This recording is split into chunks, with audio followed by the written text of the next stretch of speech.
What's up, y'all? It's your boy Isaiah here. It's been 3 days since I dropped the podcast or audio. So I just wanted to get on here and say what's up, see how everybody's doing. Hope everybody's good. Hope your family's good. Aunts and uncles, grandparents, hope everybody's good, alright? But so there's no real structure to these talks. So if you're looking for something more structured, this is not it. This is a safe place, safe space to talk about whatever, discuss whatever, within reason, of course. You know, we're not gonna go too deep on here. Save that for another day or avenue, whatever. But what I really wanted to share with you guys is today I watched a video titled "A Plant Taught Me How to Be a Friend." And if I can find my notebook, I wrote some notes down on it. And basically, so first and foremost, today I started to see my vegetables started to sprout. So that's a good sign. I believe it was the watermelons. I need to get this stuff labeled. Like I said, if you listen to the first audio I posted, I said I did not count, how many chickens and ducks I know how many, let me just stop and relax. All right.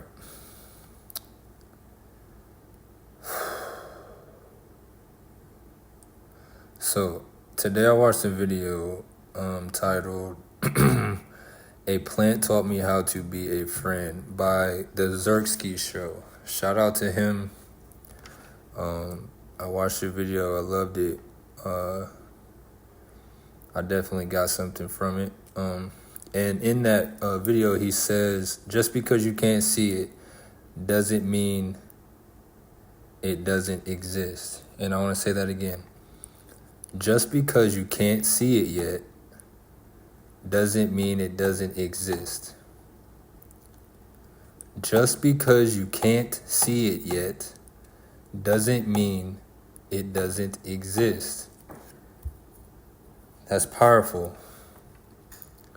Just because you can't see it, hear it, touch it, taste it, doesn't mean it's not real. Doesn't mean you won't be able to see it, touch it, taste it in the future. Okay? However that means has meaning to you, that's between you and that quote. But the Xerxes Show, "A Plant Taught Me How to Be a Friend." That's really kind of what I wanted to review here. If I'm being completely honest, I don't want to get on here and ramble. I literally want to just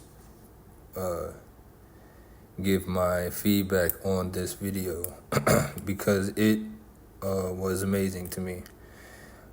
So he basically talks about how a plant taught him how to be a better friend, and he's propagating some type of plant. He's doing something, and he's just basically kind of comparing plants and relationships and friendships, and he's asking questions. He's not really asking questions, but he's sparking questions in my brain, and I got some notes here, and I'm just gonna go off what it says. Do we really know about our friends? What is friendship? A challenge, question mark. What did I write down here? I wrote, the best way to be a friend is to plant yourself in someone's life. Okay, so he did say that. Now it's coming back to me.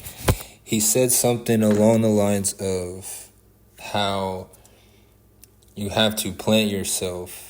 And he was saying you can't limit yourselves. Are you limiting your friendships and relationships by just being friends with people just because of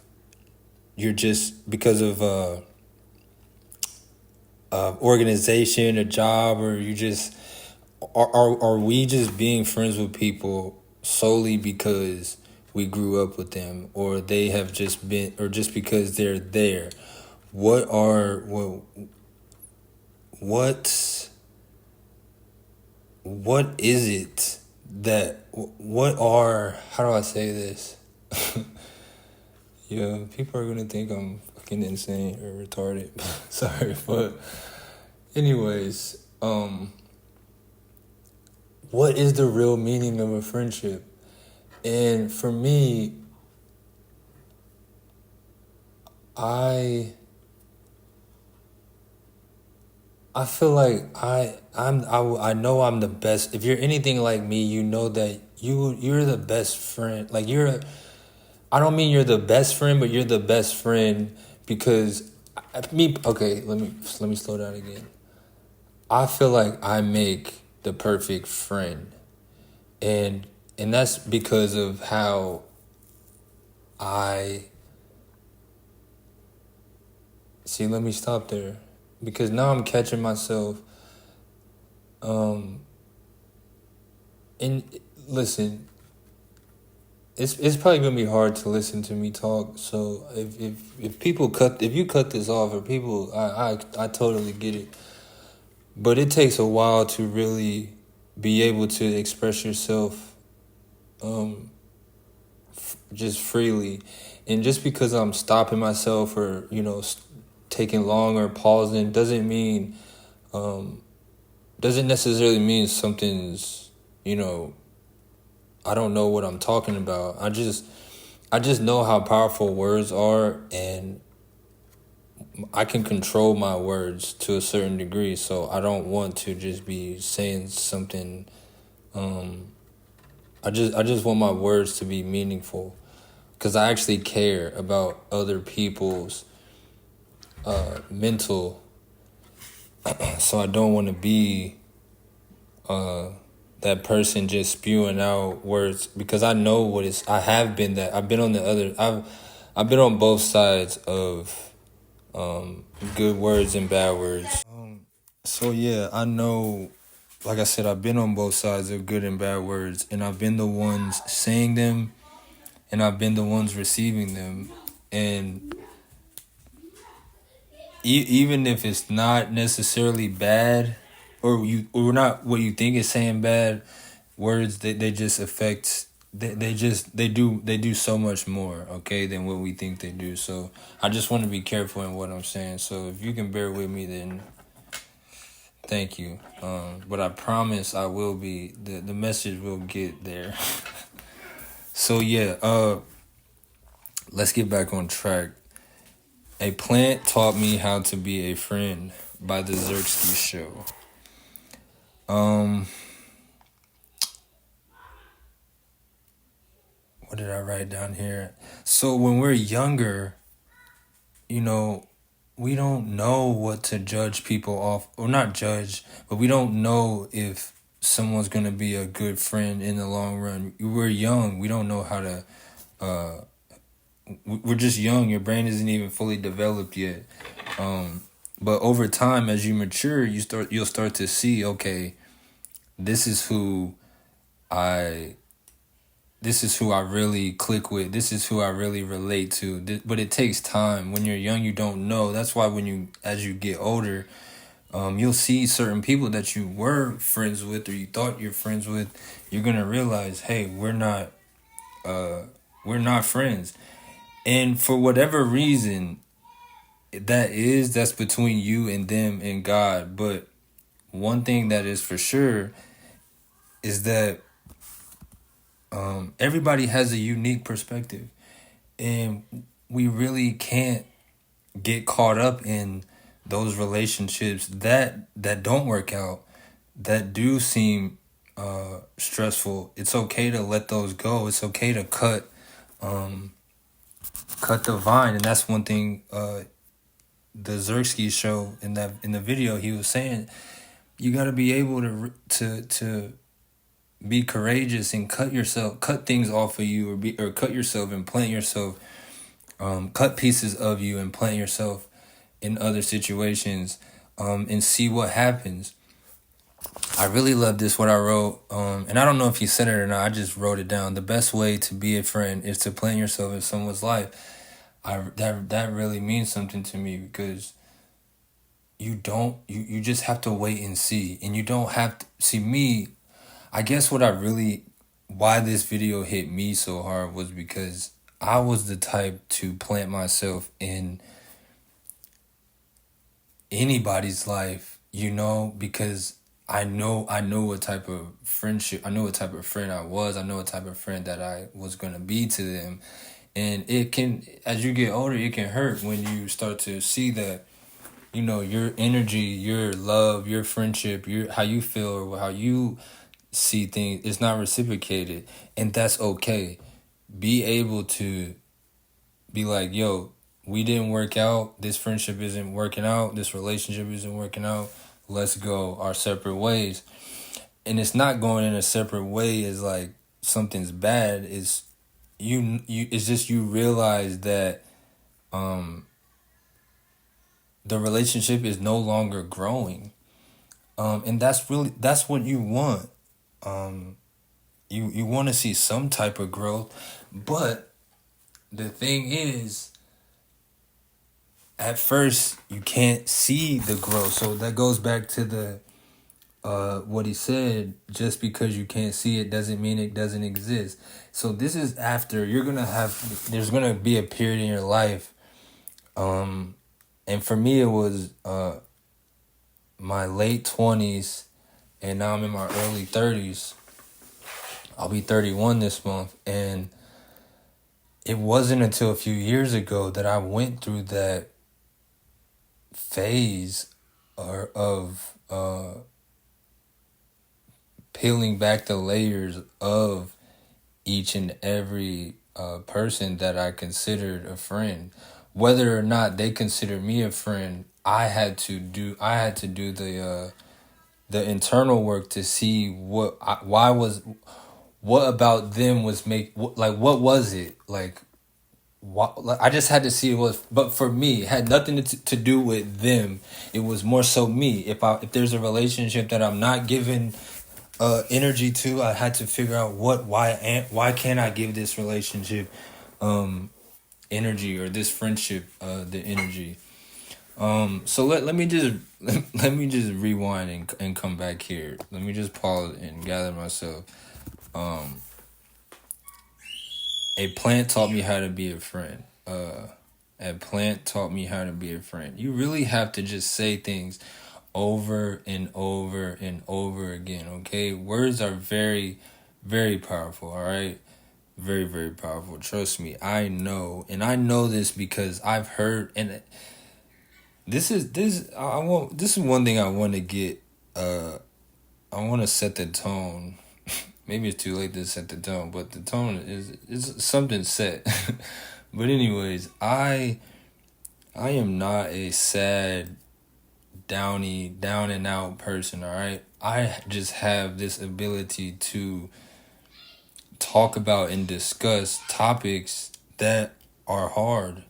And I have topics of myself that eventually is going to, like, I'm a type of person, like, whatever, like, the things that are in me, it has to come out. My ideas and things, because that's how I work, that's how I stay alive. I don't keep things in for too long, because I know what's going to happen. So over time, I know my vocabulary is going to change, things are going to, and that's just because I'm constantly learning, I'm constantly feeding myself, pruning myself, and cutting pieces off, and planting myself here, planting myself there, and seeing what's growing, seeing what's not. And I didn't really realize it, that I didn't realize that I was doing it until I got older. Until I was, like I said, until I was able to peel back those layers. And being out on the farm, really, I owe it to God, honestly. But living on a farm, it's so huge. It's so, living on 10 acres, it's so big that you realize how small you are, and and I'm always up for a challenge. I'm that type of person. I'm always up for a challenge. So um instead of I started off trying to tackle the entire 10 acres. Seriously, that's how my brain is. And it was probably influenced by my ADHD medication, but that's a whole nother story. But I definitely wanted to attack the whole 10 acres, okay? And I realized I couldn't. I probably would have died the first week had I gone all in how I really know I wanted to, but I couldn't. I had to take a step back and be like, yo, this is bigger than me. Yes, I live here, but I got a lot more things to worry about than this land. It kind of hurt a little bit, because I'm like, yo, I'm ambitious, I'm passionate about things, and I know I'm a hard worker, but it's like, yo, this is bigger than you. Like, you gotta start really, really small. And before you start really, really small, you need to start with yourself. And dude, I'm telling you, 8 months ago, I invested so much money into the garden. And I failed terribly, but I still had this kind of smirk in the back of my mind, because I knew I was learning something. On the outside, I was like, yo, I'm telling you. My girl's like, yo, why are you? I was growing. I had seeds started all over the house, in the bathroom. There's dirt everywhere, like, and I'm working. I'm literally working. Around this time, I'm working a full-time job, driving, and I'm trying to do so much. I'm going all in. I got the compost started outside. I got the ducks were here. I didn't have chickens yet, but the ducks and chickens were here, and I wasn't around when we first came here. I wasn't as deep as I was into all everything now, and I'm not even saying that I'm deep, but the homestead life has me. It has a hold on me, and I don't care. I know, and this is another thing. Some people may think, hey, this is just a phase, or this. Listen, people are gonna think a lot of things. People are gonna say a lot of things. People are even gonna do a lot of things, but the only thing that matters is what you do, what you say. Okay, that's it. That's it. People can think you're crazy all until the cows come home. Speaking of cows, we're trying to get this cow named Pebbles. Really, it's gonna be a miracle, but I'm gonna try to get this cow on this farm. I'm gonna try. Listen, one animal at a time. One hole. I started just digging a hole. Okay. And listen, I'm not even, like I said, if you're looking for advice on how to start a land or start farming or start a garden, I can give you the pure basics. Start digging. Pick up a shovel, dig a hole. Put your hand in the dirt. Get your hands dirty, all right? One more thing. I'm gonna get out of here. I really don't want this to be too long, but go check that video out, okay? One thing I really want, if you don't take nothing from this video, go watch A Plant Taught Me How to Be a Friend, okay? If nothing I said made sense, go on YouTube, type in A Plant Taught Me How to Be a Friend, by the Zerksky Show, okay? And one thing he said, and I'm gonna get out of here, is he said that he was so hard on himself that he would make the decision for other people. And when he said that, I was like, whoa, okay, now he's cooking, okay, now you let him cook. But he said he was so hard on himself that he would make the decision for other people, and I definitely related to that. I am extremely hard on myself that I wouldn't even give people the time to wait and see what was growing or not. I would just, you know what? Yeah, they don't like me. Yeah, you know what? I don't fit in over there. I'm gonna go this. I'm gonna just go on. Yeah, you know what? I don't belong over here, or I don't belong. I'm gonna just move on, or they don't. You gotta stop that. You just gotta give it time. Don't be hard on yourself. Give yourself time. I think one thing that we're scared of is that because we don't know. First of all, humans are evil. People do crazy stuff. But not everybody's evil. Not everybody has bad intentions. Everybody's a little cuckoo, but people will give you grace if it's meant to be. It's gonna show. So don't be scared to start something new, whether it's a garden, whether it's a new job, whether it's a new friendship, relationship. Don't be afraid to start something new. All right. So yeah, that's really all I wanted to say. Go watch that video, okay? Like I said, if nothing I said made sense, I know I've been all over the place, but whatever. Go watch that video and don't limit your friendships, okay? Don't limit them. All right? Be limitless. Go talk to the person that you wouldn't normally talk to. Go say hi. Go just talk. Introduce yourself to people. You never know what would happen. You never know what can happen. All right, I'm out.